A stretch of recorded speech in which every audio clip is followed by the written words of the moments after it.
Hey guys, thank you for taking just a second to check out this week's update. There's really not a lot different from this week to last week, but I do just want to be faithful to continue to put information out there so that you guys can at least stay informed. When it comes to Wednesday nights, we are continuing our study in the book of Revelation. We started that last week. This week we'll be looking at Revelation chapter 1, verse 4 through 8. And so I'm really excited about the study. It's a little bit overwhelming. It's something that is a book that's very challenging to teach through, but there's a blessing.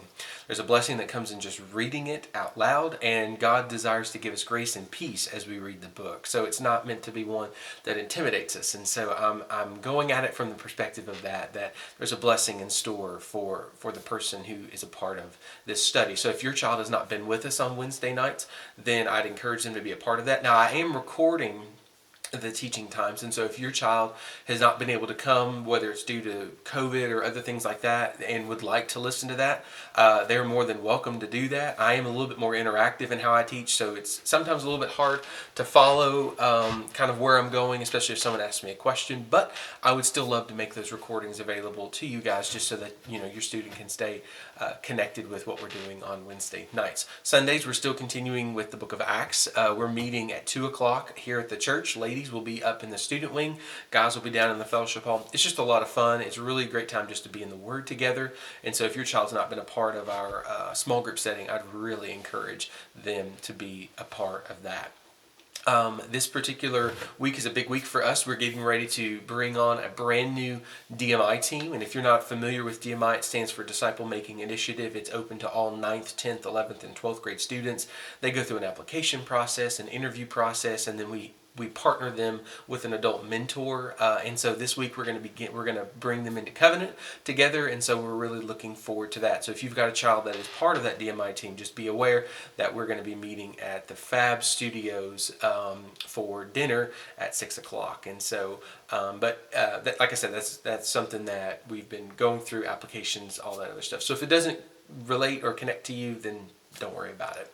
But the last thing that I do want to just spend a minute chatting about, well, really two things. Number one, when it comes to our Wednesdays and Sundays, we are going to follow the lead of our pastor, and we're going to be a little bit more intentional to step up our game when it comes to COVID precautions. We really do want to protect people. We do want to comply with our government as much as we can, within reason, obviously, within biblical mandate. But our primary, like 90% of our motivation is just to protect our people. And we recognize we've gotten a little bit lazy over the last couple of weeks with that. And so for this particular Wednesday, we're going to be obviously, students will be spending time outside, but when they come into the building, we'll have a mentor seated right at the entry, where they'll be giving them the opportunity to take hand sanitizer, but then also reminding them to keep 3 seats between them and someone who's not in their family. And so I would encourage you just to have that conversation with your child. We're not trying to be mean. We're not trying to be rude. We're not trying to prevent them from being with their friends. But we really are trying to protect our people. And we do know of other churches in our area that have had COVID outbreaks and they've had to shut down.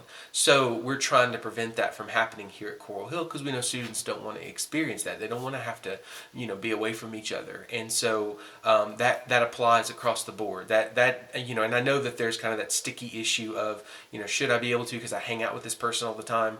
We do want to comply with our governor, but then we also want to protect our people. So we are asking that when you come into the building, that you keep 3 seats between you and a person that is not in your family. And then that way we can just continue to put our best foot forward and try to prevent any kind of an outbreak here at the church, because we want to see you and we want to continue to meet together. So that's just one little thing that we're kind of emphasizing for the week. But the other thing is fall prayer retreat. Of course, we were made aware about the school's decisions to basically push back in-person gatherings till September 28th, which puts it really, really close to when fall prayer retreat is going to be. And so we're very much aware of that. I'm, trying to, work through things with our mentors and whatnot. And here's what I want to say about fall prayer retreat. Fall prayer retreat will not be canceled unless everything gets shut down again. We're going to do everything that we can to make fall prayer retreat happen. Now, it might look a little different than what we are originally planning right now, but as of right now, we're still pushing forward with Fall Prayer Retreat. It is it's going to be at Stonehaven up near Cincinnati. You can register online at corehillbaptist.com/FPR. And if we're forced to change things, then we will. But we will not cancel Fall Prayer Retreat unless we absolutely have to. And so that's just a little bit of reassurance for you guys so that you can plan for that and know that regardless, we're going to do something. Like I said, it might look a little bit different, but we're going to do something. And so really that's kind of the things that are going on over the next couple of weeks. Just continue to pray for the students. Wednesday night's message is really gospel-centered. And so it's really going to be easy to share the gospel this Wednesday. And so just praying for the hearts and the souls of students that they would come to know the Lord, and that for the believers it would just be a great word of encouragement. But that's all I got. I don't want to hold you up any longer than I already have. Thank you for taking just a minute to tune in, and look forward to seeing you guys soon. God bless and have a great week in the Lord.